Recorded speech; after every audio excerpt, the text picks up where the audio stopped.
এটা সুনানে তিরমিজি 423 নম্বর হাদিস, সাহিহ ইবনে হিব্বানের 2472 নম্বর হাদিস, সাহিহ ইবনে খুজাইমার 1117 নম্বর হাদিস, ইমাম সৈয়ুতির লিখা জামে সগীরের 9010 নম্বর হাদিস।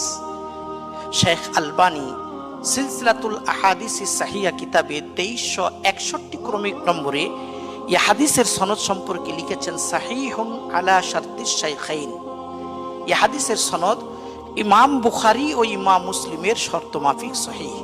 আলহামদুলিল্লাহ, এই সহিহ হাদিস দ্বারা আমরা জানতে পারলাম রাসূলুল্লাহ সাল্লাল্লাহু আলাইহি ওয়াসাল্লামের ফতোয়া এটাই যে কোনো ব্যক্তির ফজরের সুন্নত ছুটে গেলে সে ব্যক্তি ফজরের 2 রাকাত সুন্নত পড়বে সূর্যোদয়ের পর, অর্থাৎ সূর্যোদয় হয়ে একটু উপরে উঠে গেলে মাকরুহ ওয়াক্ত চলে যাওয়ার পর 2 রাকাত সুন্নত নামাজ পড়ে নেবে। এটাই হচ্ছে রাসূলুল্লাহ সাল্লাল্লাহু আলাইহি ওয়াসাল্লামের ফতোয়া।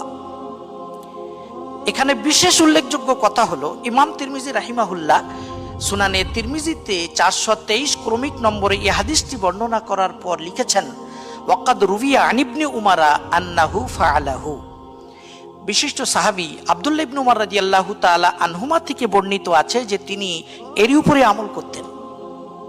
এ দ্বারা বোঝা গেল রাসূলুল্লাহ সাল্লাল্লাহু আলাইহি ওয়াসাল্লামের এই ফতোয়ার উপর সাহাবাদের আমল ছিল। অতএব এটাই হচ্ছে রাসূলুল্লাহ সাল্লাল্লাহু আলাইহি ওয়াসাল্লামের চূড়ান্ত ফতোয়া।